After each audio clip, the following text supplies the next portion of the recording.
Coming up on AgweekTV, the trade war escalates between China and the U.S. with a tit-for-tat on tariffs. Work continues on the 2018 Farm Bill. We'll see why farm groups are optimistic about it. We'll take a look at South Dakota's growing dairy industry. And a former Minnesota Viking returns to his farm roots.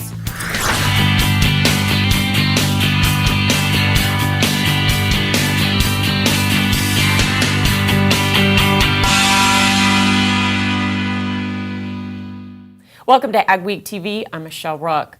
The trade war between the U.S. and China has escalated. President Trump has asked the U.S. Trade Representative to identify another $200 billion in China tariffs at the rate of 10% if China implements its threatened $50 billion of tariffs. China's 25% duty will be placed on U.S. beef, corn, wheat, sorghum, DDGs, and soybeans on July 6th. With China the top export market for U.S. soybeans, prices have already taken a hit, and the long-term loss of market share is a bigger concern. They consume so many soybeans, and we have a relationship with them that's so good that we hate to risk losing that. It takes decades to build that relationship back. U.S. pork imports to China will face an additional 25% tariff on top of the 25% duty that's been in place since April 2nd. Iowa State University analysis shows a major economic hit to U.S. pork producers. It's like $2.2 billion just with the original one from China over the course of the year. Now with this additional one, I would estimate that it would probably be that much more again on top of it. The president says if China attempts to retaliate, he'll look at another $200 billion in tariffs. Meanwhile, Europe, Turkey, and India have also announced retaliatory actions. Just talk of tariffs sent steel prices up months ago, and now they're up nearly 30% in some cases. That's triggering price hikes on farm equipment and buildings on top of an already weak farm economy. Superior Grain Equipment builds and installs steel grain storage bins and dryer equipment. It's based in Kindred, North Dakota, and operates in the Dakotas and Montana. They also have a plant in Beersford, South Dakota. That makes them one of the largest steel users in the region. Operations manager Josh Rouser says right now steel prices are as high as they've ever been, up 20 to 27%, and he says there's no end in sight.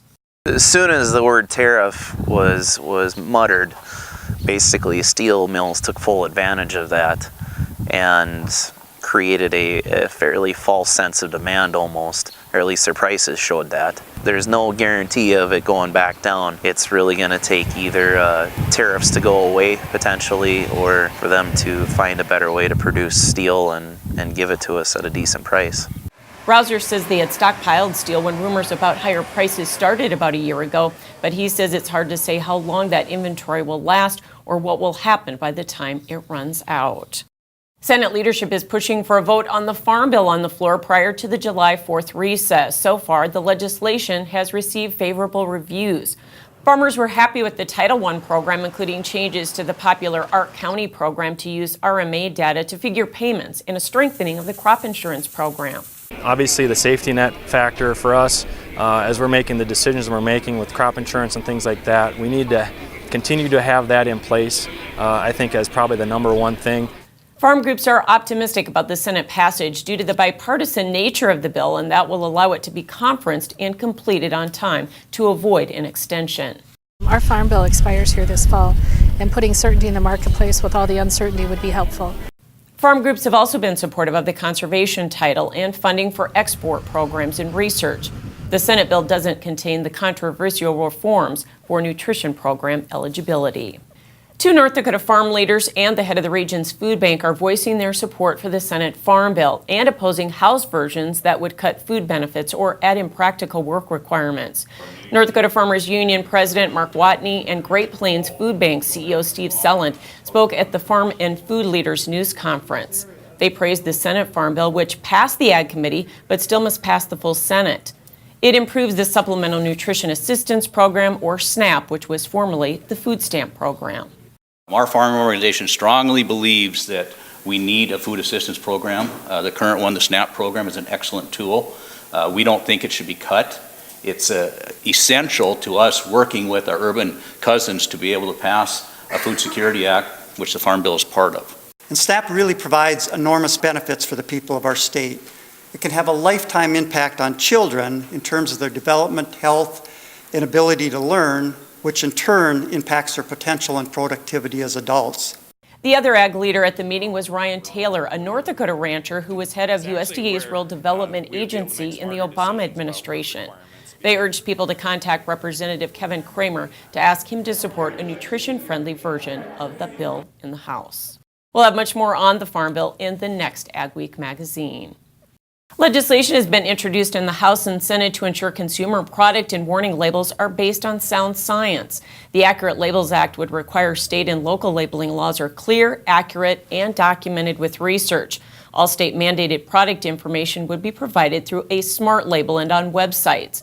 The bill is in reaction to warning labels for glyphosate mandated under Proposition 65 in California and being considered in other states. Rain around the region gave crops a boost. We'll have a progress report and market analysis next on AgweekTV.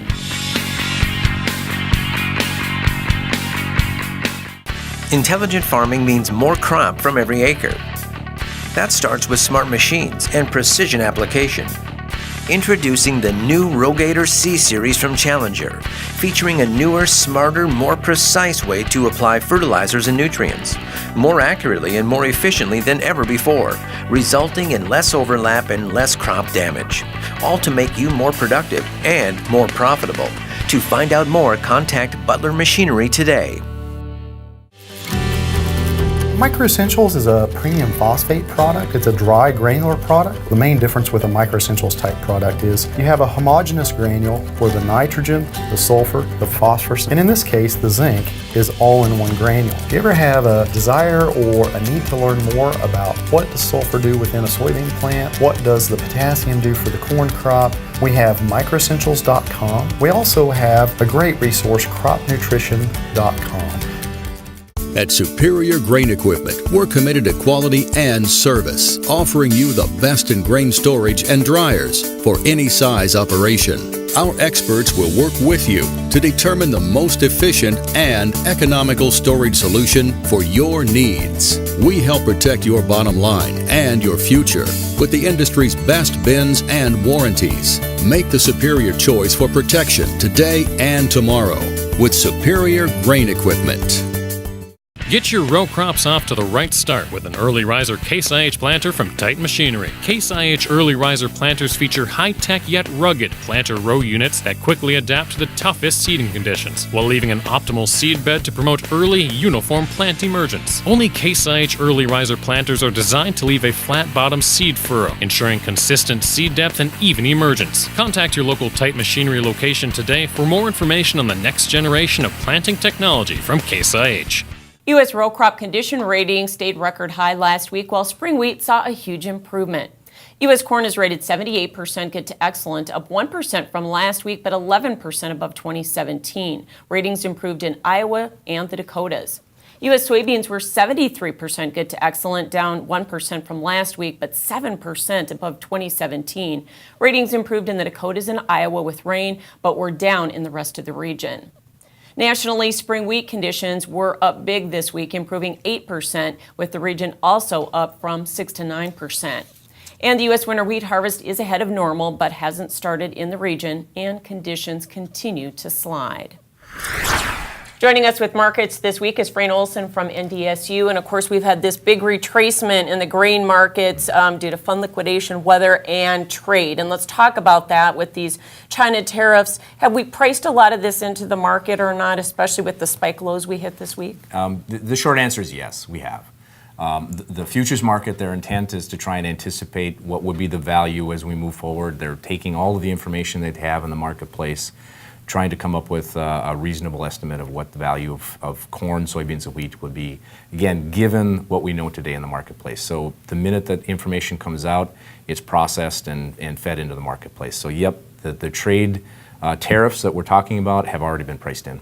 And the value-added tax is already being traded, right? Correct. And there's some question right now because China currently has a 13% value-added tax on soybeans coming into the country. The question is this going to move from 13 to 25, or is it going to be an additional 25? I think the market is anticipating that we're going to see it moved from a 13% to a 25%. So do you think that we will get a deal before July 6th, or is this going to be a longer-term impact? That's anybody's guess right now. If I were speculating right now, I would say this is probably going to last longer than July 6th. I think the tariffs are going to take place. I think the trade is going to have to worry about how do we reshuffle the flow of grain within the world market. Given these import tariffs, what does it mean for U.S. purchases? So we'll have to wait to see, but if I were betting right now, I'd guess that we're going to have the tariffs come on. I'm sure you've heard it, and I have too, Frayne, that producers say China has to buy beans. Mm-hmm. They need the beans, but the question is going to be at what price, right? Correct. When you do the math on kind of flow of trade and the amount of soybeans in the world market that are tradable stocks, yes, the Chinese do have to come and buy some beans from the United States, but as you mentioned, it's a matter of at what price. Because somebody's going to have to pay that value-added tax. It's usually shared between both the buyer and the seller in the marketplace. But somebody's going to have to pay the tax. And even if we do start shipping to other locations, if we don't sell as many beans into the Chinese market, we shift into some others, in particular Southeast Asian markets. There's going to be some additional transportation costs. There's going to be some additional haggling going on to say, well, we know the U.S. has soybeans. Let's try and negotiate the best margin we can as a buyer. And then will Brazil's infrastructure be able to handle the extra volume? And that's the other big issue that a lot of folks haven't talked about much. With the increased export trade volumes, there's pretty good throughput capacity at the port level, but the infrastructure within the country to be able to get beans from where they're produced into the export terminals is really a question right now. And it's going to put, the higher volumes are going to put a lot of strain on their infrastructure. So it'll be testing those waters as well. You say we won't get a deal July 6th, but when and if we do get a deal, will the market recover? Yes, I do expect it to recover because, again, right now the market is anticipating we're going to have these tariffs and they're going to last for a certain time period. So if we do get a rebound, it won't probably be to the levels that we saw at the end of May, simply because it looks like we're going to have a pretty large crop coming and the weather is a portion of this as well. But we will get a rebound. Will that be a pricing opportunity for farmers? That's up to your cost of production and what your marketing plan currently looks like. Does this do long-term demand destruction, though? In my opinion, it doesn't. I do think that there's enough demand base. The U.S., if I were a Chinese buyer right now, I would want to have both the U.S. and Brazil and Argentina in my portfolio of customers and saying, well, I'd like to be able to play one against the other and try and make sure I got the best deal possible. Well, we appreciate your time. Frayne Olson from NDSU, and you can hear our extended conversation at agweek.com. While many welcome the recent rain, some got far too much. We'll talk with one farmer who's dealing with too much water. And later we'll see how South Dakota's dairy industry continues to grow.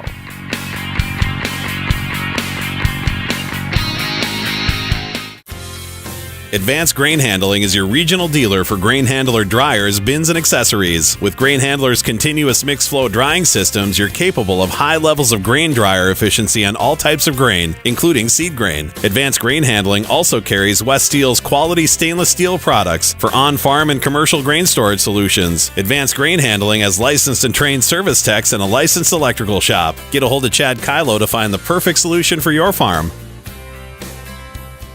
I'm 120, I'm 30, 130, 55, once around the block, 212 miles right here, now have them times up. So if you're thinking about selling a piece of land, or you're looking to sell some farm equipment, or if you're thinking about a retirement or involved in an estate, give us a call. We'll sit down and tell you all about the Steffes way. We think it's a good way. That's how we approach it. If any of those are in your plans, give us a call or go to steffesgroup.com. Learn all about us. Hope to hear from you.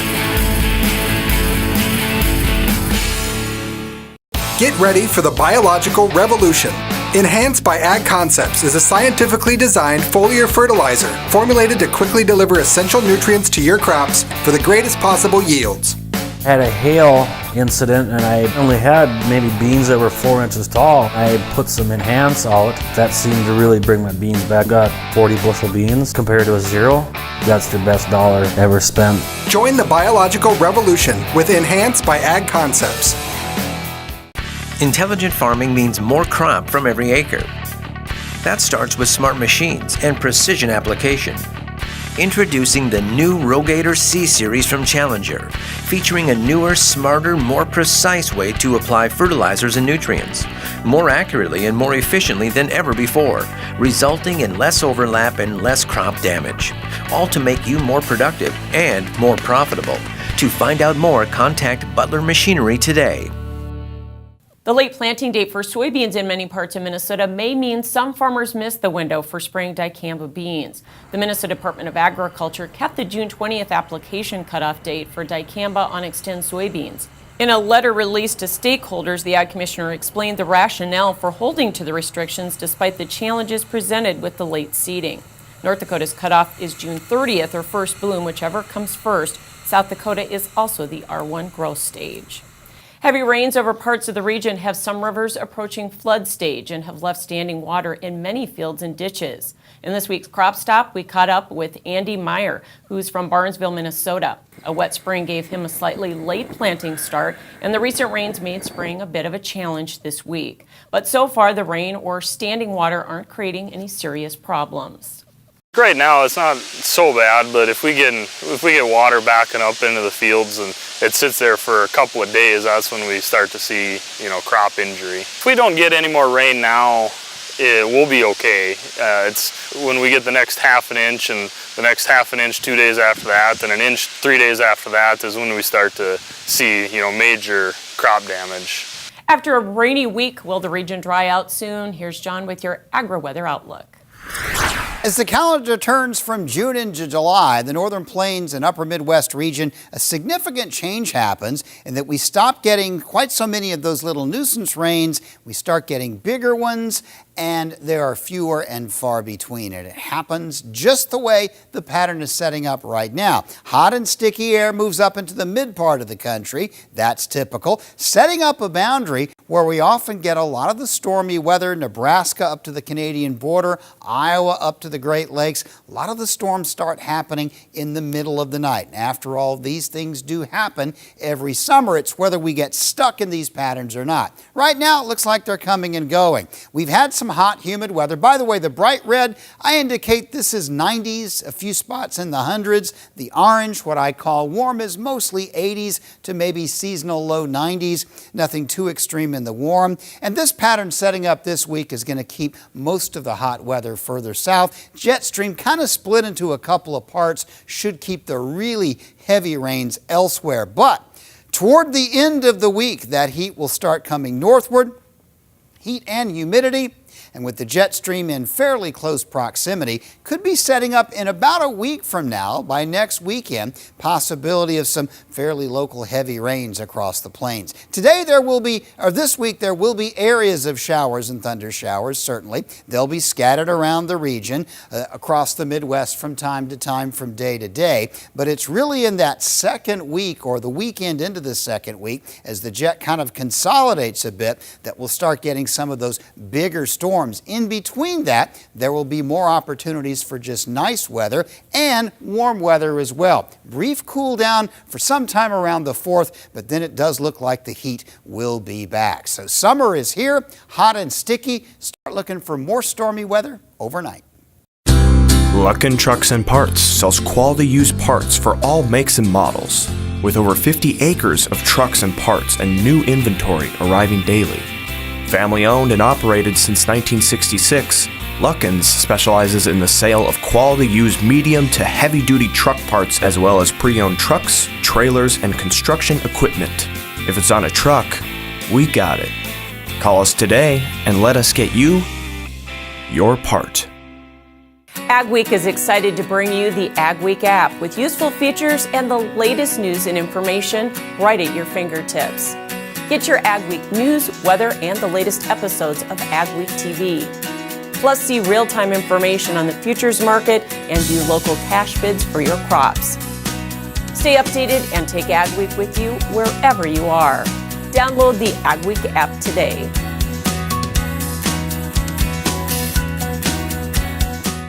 Get your row crops off to the right start with an early riser Case IH planter from Titan Machinery. Case IH early riser planters feature high-tech yet rugged planter row units that quickly adapt to the toughest seeding conditions, while leaving an optimal seed bed to promote early, uniform plant emergence. Only Case IH early riser planters are designed to leave a flat-bottom seed furrow, ensuring consistent seed depth and even emergence. Contact your local Titan Machinery location today for more information on the next generation of planting technology from Case IH.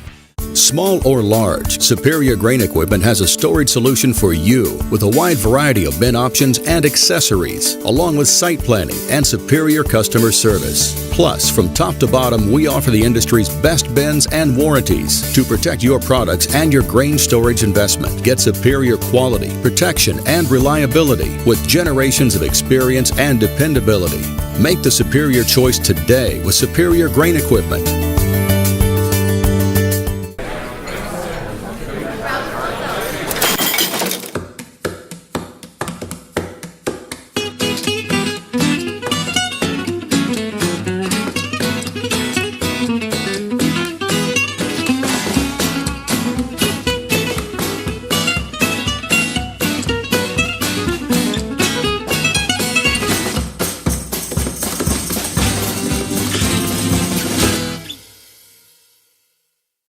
South Dakota's dairy industry continues to see growth. In fact, the state leads the nation in milk production increases month over month and year over year. It's an effort that has been going on successfully for over 30 years.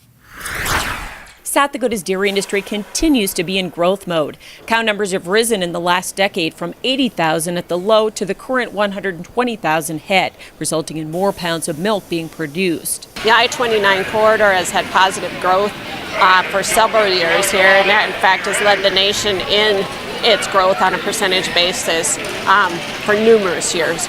The building herd can be attributed to the industry and the state recruiting new dairies like the Verpalens, who relocated from the Netherlands to the friendly business climate in South Dakota. We could sell our milk quota in the Netherlands, get a good money out of that, and then just gain a lot of cows in a short time. They started with 500 cows in 2001 and have grown to 1,400 today. Modak Dairy near Goodwin is a 2,000 cow operation indicative of the growth not just in production but processing. Two processors within 40 miles of us that are expanding, major expansion. Right now the processor is stepping the plate, so we have to bring some more milk in for them because they want it. However, as consumers are seeing on June Dairy Month tours, herd expansion is being done in an environmental manner. The number one thing is we try to be responsible. We live here too as farmers. We drink the water, we breathe the air. Those dairy farms also bring significant economic value to the state. Every dollar that you can spend gets turned around in the community and helps our local businesses, and it's just a benefit all the way around. Processing growth includes Valley Queen cheese in Millbank, which is expanding from 4 to 5 million pounds per day. AgriPure in Lake Norden is also expanding from 3 million to 9 million pounds daily. It's known as the largest ranch-oriented trade show in the United States. The Sandhills Ranch Expo is located in the heart of ranching country in Bassett, Nebraska. It was a soggy start to the 29th annual show, which features 240 exhibitors and draws attendees from as far as 300 miles away. The reason is because ranchers can see the latest in ranching equipment, from cattle feeding and handling equipment to the full line of haying products. What a better place to come and compare products. You know, if you're wanting to, say a bale processor, you know, there's probably 6 different types of bale processors here. You'd drive your wheels off trying to compare all these products. The other thing that sets the show apart is it's run totally by volunteers, and the money raised goes back into the local community and supports scholarships. A former Minnesota Vikings player comes back to his North Dakota farm roots. We'll tell you why next on AgweekTV. Where do you go for the latest news in agriculture? Agweek magazine. Reaching over 70,000 farmers and ranchers in North Dakota, Minnesota, South Dakota, and Montana. Agweek provides the most up-to-date information on the markets, the trends, and the people who make it all happen. We're your source for news, not fluff. Dependable, trusted. Agweek. Subscribe today by calling 1-800-811-2580. AgWeek is excited to bring you the AgWeek app with useful features and the latest news and information right at your fingertips. Get your AgWeek news, weather, and the latest episodes of AgweekTV. Plus, see real-time information on the futures market and view local cash bids for your crops. Stay updated and take AgWeek with you wherever you are. Download the AgWeek app today.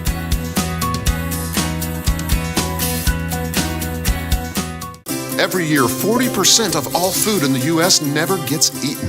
40%. That's almost half the food we produce. Food waste is a serious problem. It impacts all of us. And it's expensive. Your family is throwing $1,500 a year in the trash. We're working hard to put food waste on the chopping block. And you can do the same at home. Learn how to cook it, store it, and share it. Just don't waste it. Go to SaveTheFood.com. I'm Jenny Garth, and as a mother of 3, I know kids worry about a lot of things. Getting enough food to eat shouldn't be one of them. But here in America, that is a real worry for 1 in 5 children. Even though we are one of the most food-rich countries in the world, 15 million children don't know where their next meal is coming from. This is unacceptable, and something the Feeding America nationwide network of food banks is working to solve. Instead of accepting that our country lets billions of pounds of surplus food go to waste every year, Feeding America has made it their mission to help families in need by rescuing this food. Through food pantries and meal programs, the nationwide network of food banks provides more than 3 billion meals, serving virtually every community in the United States, including yours. Join me in supporting Feeding America and your local food bank by visiting feedingamerica.org. Together we can solve hunger. Together, we're Feeding America. Former Minnesota Viking Jim Kleinsasser made a trip back to his home turf. Kleinsasser grew up on a farm near Carrington, North Dakota. He was in Jamestown for an event sponsored by Sylvia's Financial. He talked about the importance of using data in farming, and he says he's grateful he was raised on a farm. Kleinsasser says he got his work ethic from his parents. I'm proud to say I'm from North Dakota. I'm proud to say I grew up on a farm, and I think it's a really big thing. Red McCombs, when I was first drafted with the Vikings, before we even introduced, he came up to me and slapped me on the back and said, "My hardest working hired hand was from North Dakota." Kleinsasser retired from the NFL in 2011, and now he says he's a full-time dad. Spring and summer on a working farm, who can beat that? Mark Pates of Stony Hill Farms near Volga, South Dakota, along with his wife Phyllis, their son Kevin, and daughter-in-law Courtney, hosted a Pet a Lamb opportunity. They welcome visitors most any time, but now have been more deliberate about making an event for it, promoting ag education. The children are inquisitive about lambs, so they like holding lambs, feeding lambs. The parents like to know about the ewes and the lambs, so they ask the questions pertaining to the flock. So when the kids get ready to leave, after we've seen all the sheep and showed them the operation, then we want to send them away with something so they'll remember they were here. This is the goodie bag, and we've got little sheep to give them as they leave. And the older kids, we give them a little bag of wool that they can show to their friends, take to school for show and tell if they'd like. Farmers share their knowledge and kids learn from being up close and personal with animals. For info, go to AgweekTV.com. Thanks for watching this week's edition of AgweekTV. Remember, for all your ag news, go to AgweekTV.com or download the AgWeek app. And be sure to follow us on Facebook and Twitter as well. See you next week.